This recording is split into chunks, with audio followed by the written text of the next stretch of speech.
Hello, everyone. I'm Freepod host Alan Wenzel, bringing you this extended interview. Today, I'm speaking with Risa Tyler, who is director of FHN's Leonard C. Ferguson Cancer Center here in Freeport, Illinois. And Risa, first of all, thanks for taking some time to spend with us today. Welcome. And I know you have a big celebration coming up, and this is an important anniversary event for you. Can you tell us a little bit about what's going on with the Cancer Center these days? Oh, I would love to. I'm just actually going into my fourth year here now. And I am lucky enough to actually be here for the celebration of 30 years of the Cancer Center right here in Freeport, which is just amazing. And I think a true testament to this Cancer Center is I'm only the third director in 30 years, which is just kind of a fun fact. Which really says a lot about the leadership here at FHN and also about the team that works here at the Cancer Center. Before we get into some of the specifics of what the Cancer Center offers to people in the area, can you talk a little bit about some of the celebratory things you're going to be doing, Risa, to mark the 30th anniversary of the Cancer Center? Yes, everyone's probably going to hear a lot about us this year. So starting actually tomorrow, we're going to have Alan Wenzel from WIFR here on site for that early morning Rise and Shine, right around 5 a.m. to 7 a.m. Talk a little bit about the Cancer Center, give everyone a tour that wants to tune in. And then after that, we're going to invite the Greater Freeport Partnership on site, and we'll do a Rise and Shine breakfast with them and then begin caring for our patients for the day. And then most exciting, beginning on September 13th at 4 p.m., we're going to open the house. We are going to invite everybody in. So no registration required, no fundraising, nothing like that. We just want the community to come in and join us. Well, that'd be wonderful. And what time does that begin? From when to when? It's from 4 to 7 p.m. 4 to 7. Providers will be on site telling a little bit about what they do here, and the support that they offer patients. We'll have staff members around saying what they do. And then very neat. We have some patients who have decided to be ambassadors for us. Oh, wonderful. Yeah. And they're going to be on site too and tell their stories, and they'll be identified. So that way, it's safe to ask them, what their experience was like here. So it's Saturday, right? September 13th from 4 to 7 p.m. Open house to the public. Come and look at the facilities, talk to the medical staff, talk to patients. It sounds like it'll be a fun afternoon. Yes. Lots of yummy treats, some good drinks too. So, there you go. Definitely come join us for that too. Yeah. And no registration required. Just come in the door and come as you are, take the tour and enjoy the all that you'll have to offer that day. That's wonderful. Definitely. Let's talk just a little bit about the Cancer Center, Risa, and it's had a long history here in the community. Can you tell me just some general information? How many patients have been served by the Cancer Center over those 30 years? Do you have any idea? Yeah, we had to do a little bit of approximating. Going back to 1995 was a little bit before the digital age. So without going in and pulling out every single chart from then, we have a pretty good estimate though, and we're thinking we're right around 25,000. 25,000 patients. Wow. Absolutely. Unique patients served, which is just an astounding feat. If you think of the size of Freeport itself, that would be like touching every single person here in town, which I think arguably you could say we probably have in the region. Do you, I know your service area encompasses several counties here in northern Illinois. Do people come from outside the area to take advantage of the treatments and the medical care here at the Cancer Center? They do. We actually have some patients, maybe they're snowbirds, but they make sure that all of their care is managed up here, even when they're outside the state. Additionally, we've had people that have moved into the suburbs, maybe to be close to family, but they continue to doctor here. So they still return here they for do. Oh, they that's take great. the drive, and they say that it's worth it 100%. In addition to that, we did in 2023 began offering low dose osteoarthritis treatments with our linear accelerator, our radiation therapy machine. And that has brought people in from around the area too. So that's kind of expanded. I was going to ask you about some of the newer treatment programs programs that you have here, and you just mentioned one. Have over the course of 30 years, I would guess that the different options available to cancer patients has really grown over that period of time, and it started out with maybe some basic things, and then now it's gotten pretty sophisticated. Would that be a true statement? I think you hit the nail on the head. A couple of notes on that. Cancer treatment is something I think we see, cell phones, how fast do they change, right? Cancer treatment changes almost faster. It is unbelievable. And just a quick personal story. My mother had acute myeloid leukemia back in 2009. Okay. The treatments and everything she went through, and I'm very blessed that she's still here with me today. Good. And the treatments and everything she went through, that was in 2009. We don't hardly do any of that anymore. Oh, really? There's very it's all few. changed. It's just changed that fast. The newest and greatest is really targeted immunotherapies, where they take a sample of your blood or tissue, and then they're doing all of this genetic work on it to determine where can we really strike the hardest and the most effective to target that cancer. Some examples of that actually go back as far as 1981. That would be like your hepatitis B vaccine. Oh, sure. Which obviously we want to prevent hepatitis B infection, but the sequel of that is liver failure or potentially liver cancer. And then moving more recently, looking at vaccines like the Gardasil vaccine, used to prevent HPV. It was launched in 2006, and we just got some 15-year data on it published, around, the COVID time. Sure. No one wants to talk about. Sure. But that 15-year data shows that in girls between the ages of 14 and 19, it reduced the incidence of HPV by 88%. Wow. That's significant. And then young women ages 20 to 24, it was reduced by 81%. So this is a virus we know is pathogenic. It causes cancer. And now there's a vaccine that prevents that from happening. Isn't that amazing? So amazing. And I think we're going to see a lot more of that over the next several decades. In addition to just some of the medical breakthroughs and advances in terms of the kinds of treatment, I'm guessing also that the equipment that you have here that helps you with some of those treatments has changed dramatically too. Can you talk a little bit about some of that, some of those evolutionary changes in the equipment? Yeah, some things are very, similar. Many patients still get a port. We still do a lot of infusions. And some of the drugs that we use are the, what we would call the old tried and true. They work. We're going to keep using them. Sure. But then you have more advanced technologies, like say, for example, in radiation therapy, it used to be we would treat a big block of tissue, a big area. Oh, okay. Now our machine is able to really hone in on the edges of those tumors and make it as precise as possible.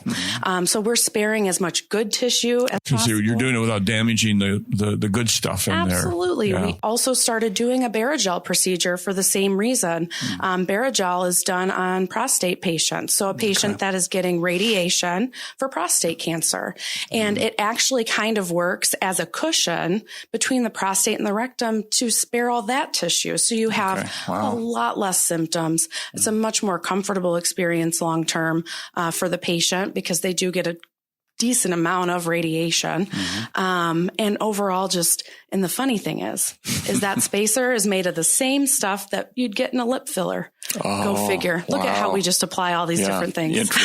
Interesting. So you've got all these advances in the treatments and with the equipment that you're using to zero in on cancer and give it the particular treatment that it might require. Talk a little bit about your medical staff. How many doctors do you have on staff? How many support folks do you have working here? What's the magnitude of that for us, Risa? Oh, I could not be happier that you asked that question.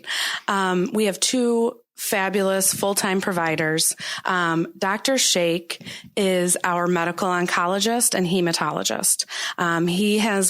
He graduated residency. He's been out about 24 years now, and been with FHN well over 10. To be an oncologist, especially medical oncology, the amount of conversations that you have to have with patients and their families takes a great deal of care, compassion, patients. And that's something that with my office being relatively close to his, I do get to hear on occasion. And he always handles them with so much tact that I feel incredibly lucky to work with him. And then on the other side, we also have Dr. Canaru. So Dr. Canaru is independently employed, but he has been with us for almost 10 years. Okay. He's very committed to the region, committed to high quality care here. He's so innovative. He's always looking for the next way to how can we make patients' care better? How can we make this safer? And having their brains literally 3 doors from each other and being able to collaborate, you don't get that at every cancer center. Right. It's very neat. And then, can I brag on my staff? Sure. Okay. You bet. So I was doing a little digging yesterday, because if there's one thing you don't know about the Cancer Center, it's probably how experienced the team here is. So I was interested. I know my average tenure of nursing experience is about 25 years per nurse. Wow. Which is exceptional. Wow. Then I was like, what if I went through and I tallied up how much healthcare experience this team has? So not just in oncology, but healthcare in general. There are 25 staff here. We are well over 600 years of healthcare experience. Wow, that's amazing. Just phenomenal. So you bring that wealth of experience to a patient's care and treatment here at the facility. That counts for a lot, because there's probably nothing that these folks haven't seen or haven't had to deal with, and they know how to do that. Yeah, with and that it's kind a team of experience sport. and with a team. Yeah, if you're the 2-year person, you're going to turn around and ask the 40-year person, have you ever seen anything like this? And if you walk in these doors and we haven't seen it, you might end up in an article. Yeah. And that's a good thing. Yes, absolutely. That's a good thing. Always learning. That's always learning. What are when you look into the future, Risa, of course, it's hard to predict the future in anything these days, but what do you anticipate happening with the Cancer Center in the next 15 to 30 years? Sure. In the next 15 years, we're hopeful that we'll have our new linear accelerator, which we will be doing fundraising for here coming up. We're really excited about that. So seeing what the capabilities on that new machine will be as far as giving radiation therapy treatments. I'm fascinated to see what happens as far as all this genetic science that's coming out and these targeted therapies. I think it's going to be pretty remarkable what's discovered. Whether that cure for cancer really happens, I'm not sure, but I think the more preventative maintenance on our bodies we can do, the more health education and teaching we can do, and catching people early, the less disease burden we'll have to deal with later on. So that's what I would like to see. So I'm hoping we can go that direction. That seems to be the pattern just kind of across the country when it comes to cancer. The early detection is so important, and that's how you can receive the proper treatment. And it sounds like that's exactly where you're headed to. Let's do what we can to detect this stuff early on so we can deal with it. Yeah, absolutely. We do know that there are certain genetic markers, right, that are going to put you at a higher risk of certain cancers.